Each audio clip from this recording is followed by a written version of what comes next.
It wasn't that long ago we were on another stage together, so I'm really pleased to be able to have a second conversation with Maria, because for me you are a real voice and an authentic voice in retail, and that can sometimes be a bit of a rarity. So welcome to Amsterdam. Thank you. How are you today?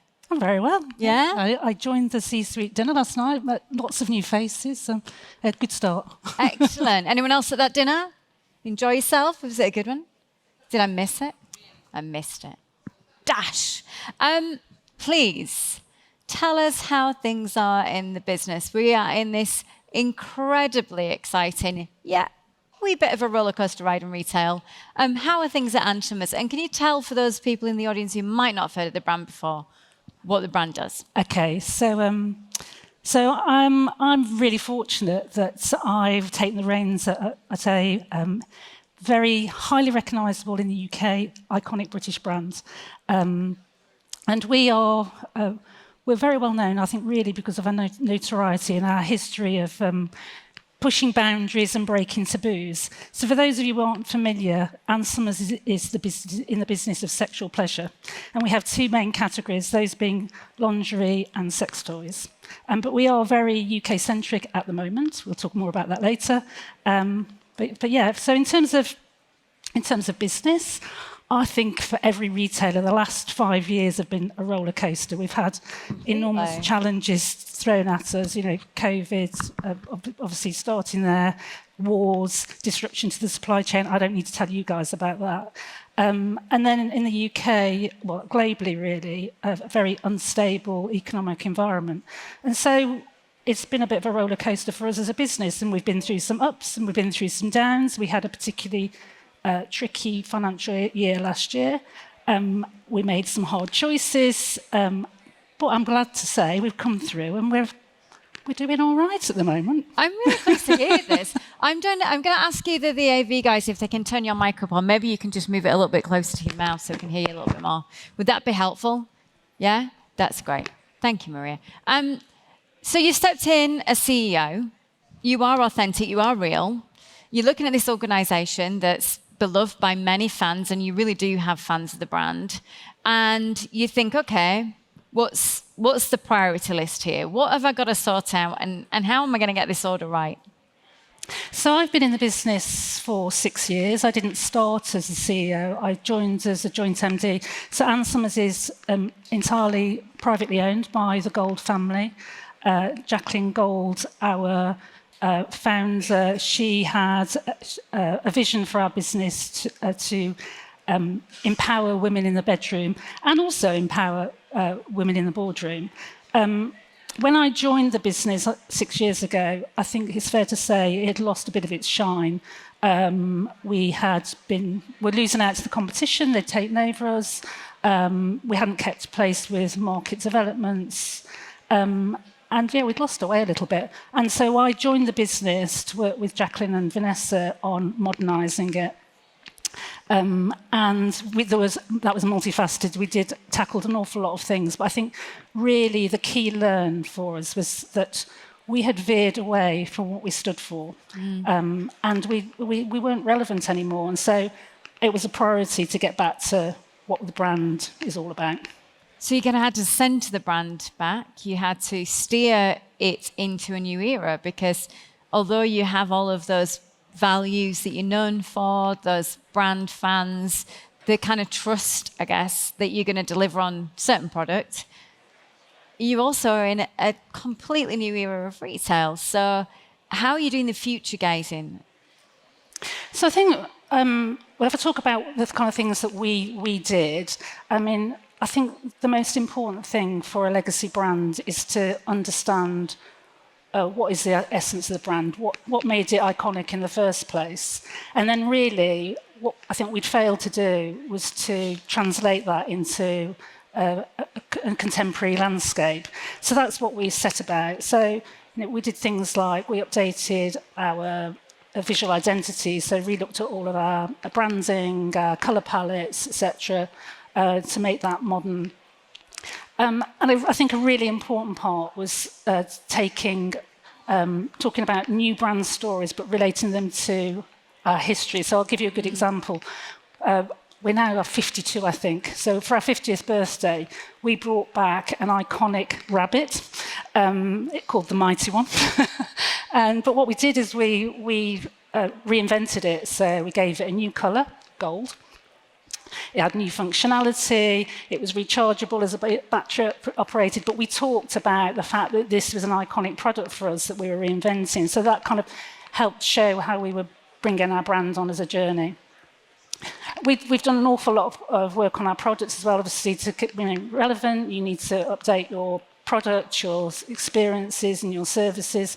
We've done loads and loads of work on that. So from updating our quality and fit of our lingerie, extending our size range so that we're more inclusive, integrating more tech in our toys, and also for the first time introducing an edit of the best third-party brands to really kind of elevate our offer.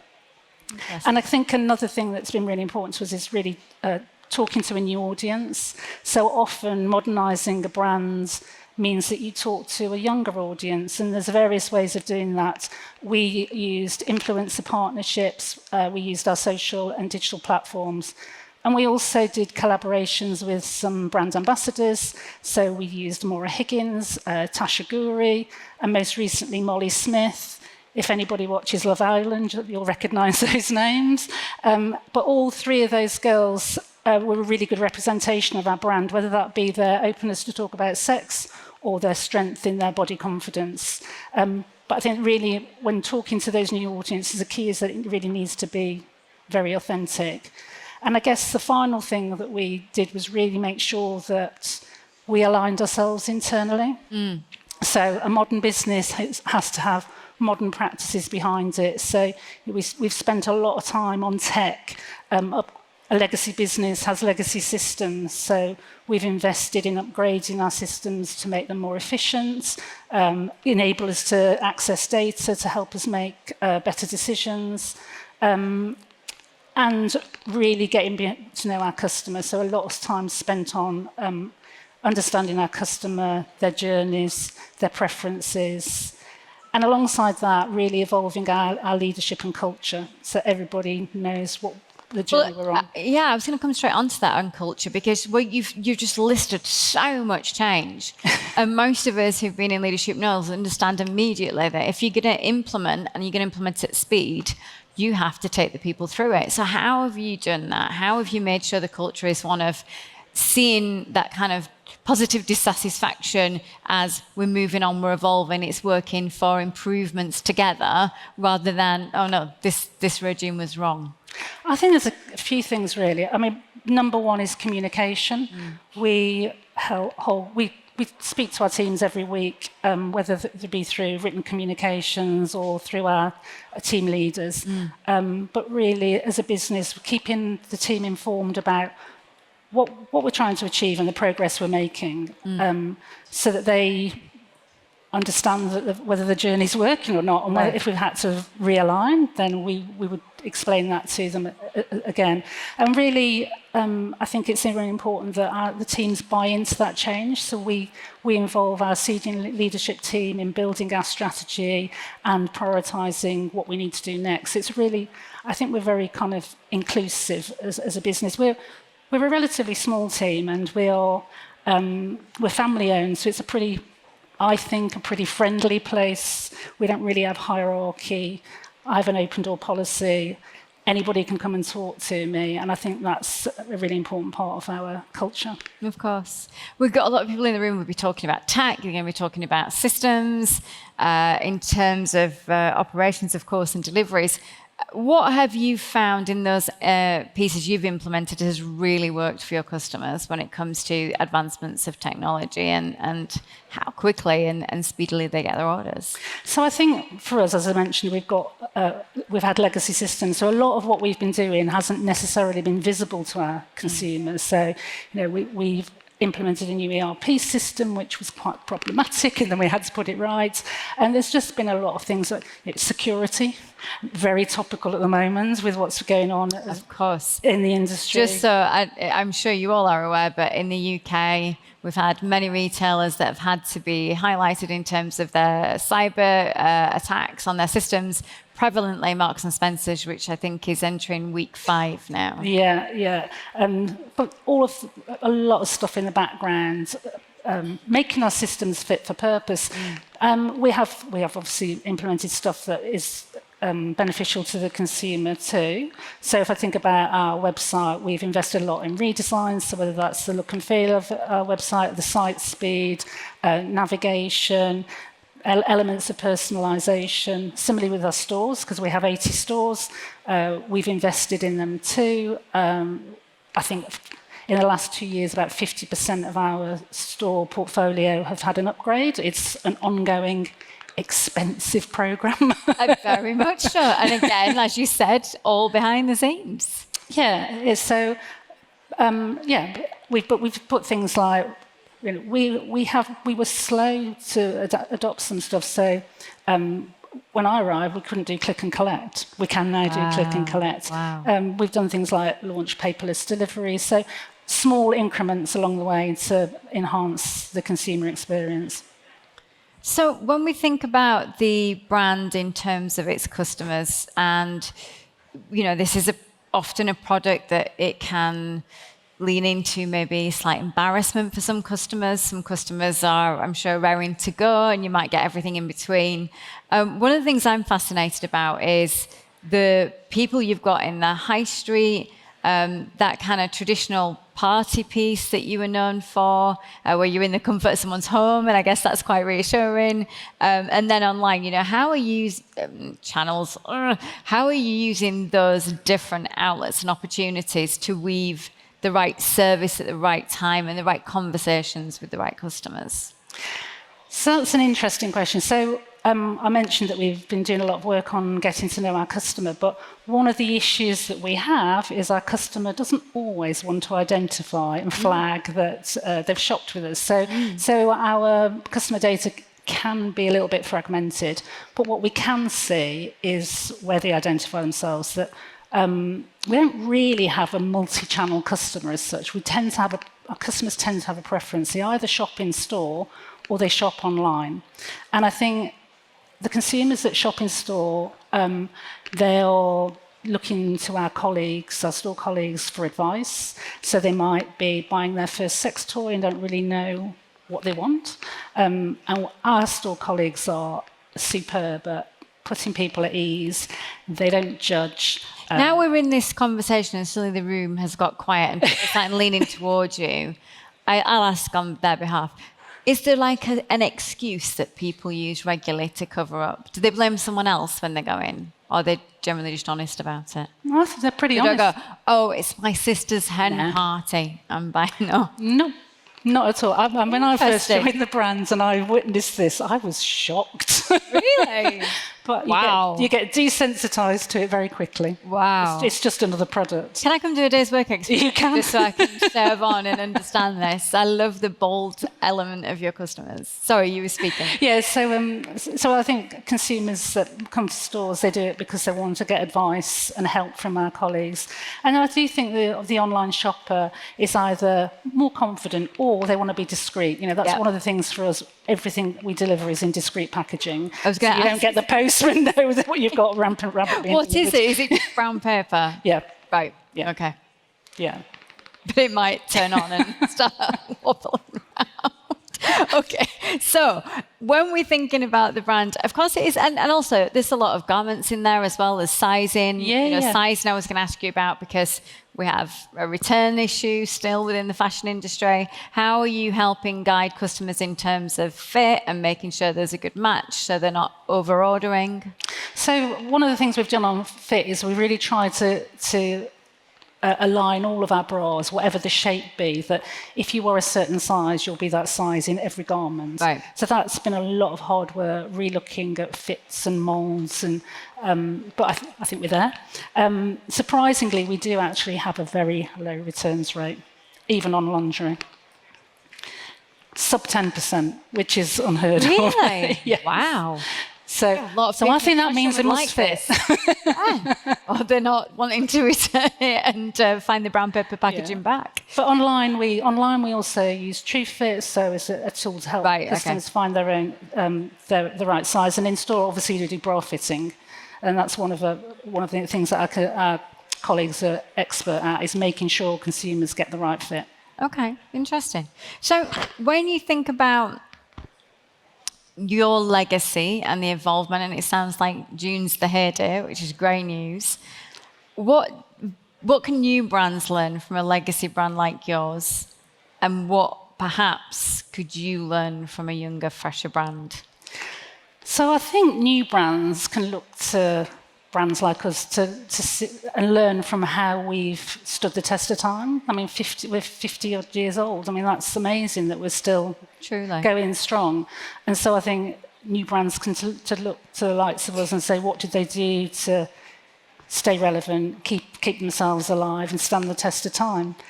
I think what I can learn from newer brands is to learn from their adaptability and their agility, and that is something that we're trying to get better at, and that's where new systems help us. Fantastic.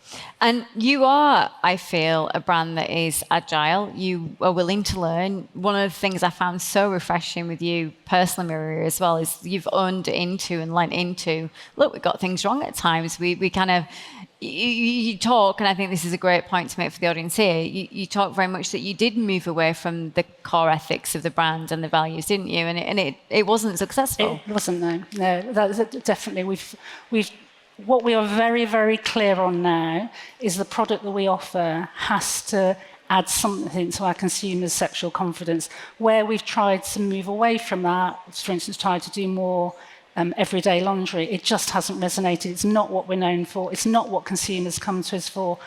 And so they're just not interested. And so we've got it very firmly on our radar what our product has to be. If you don't mind, I'm just going to take a little point as well. Because there was a fashion advert launched last week for the summer collection of one of our beloved brands in UK retail. And, they're on a turnaround journey. But when I watched the advert as mid-40s lady, I only saw people of a certain age, people of a certain body size, capability, ethnicities. I think you're really excellent as a brand at making sure that people, part of your offer is confidence build. Yeah. So you're going to feel confidence build from the start if you recognize yourself on the page. Yeah. That's really right. So we try to be relatable. In terms of our campaigns, we use a diverse range of girls, so in terms of ethnicity, size, body shape. And what we're trying to say is, there isn't a standard, there is not a norm when it comes to being sexy. It's within all of us. And all we want to do is make you be the best version of yourself. I love that. Be the best version of ourselves is rules to live by. So just before we lose you, because I honestly could chat much longer with a cuppa, any advice for our leaders in the audience today who are thinking they might be in the scope to refresh a brand, maybe a legacy brand, maybe a brand that's not had the 50 years you've had, but one that needs to reconnect with customers? What do you start to look at? What are the pitfalls? What do you need to be aware of? If there's one piece of advice I would give is understand the brand essence, stick to it, don't be afraid to adapt, but actually make sure that when you do that, it's aligned with what your brand stands for, and don't be tempted to go off-piste. Don't go off-piste. Is there a piece of customer feedback you've read recently that's brought you some joy as the CEO?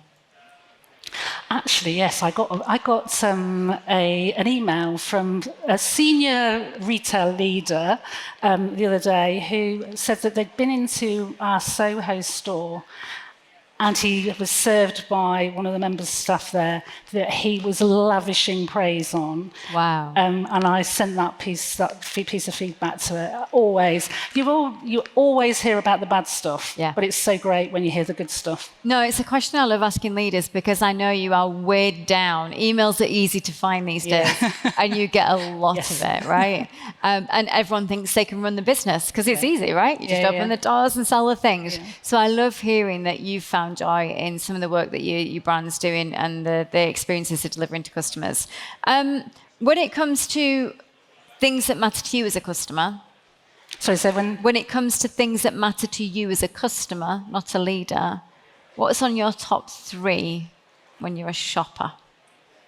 Making it easy. Make it easy. Make it easy, make it convenient. Yeah, those and good value. Like everybody, I like a good bargain. Amazing. Maria, you are truly a phenomenon. Thank you so much for joining us today. Please put your hands together for Maria Hollins. Thank you.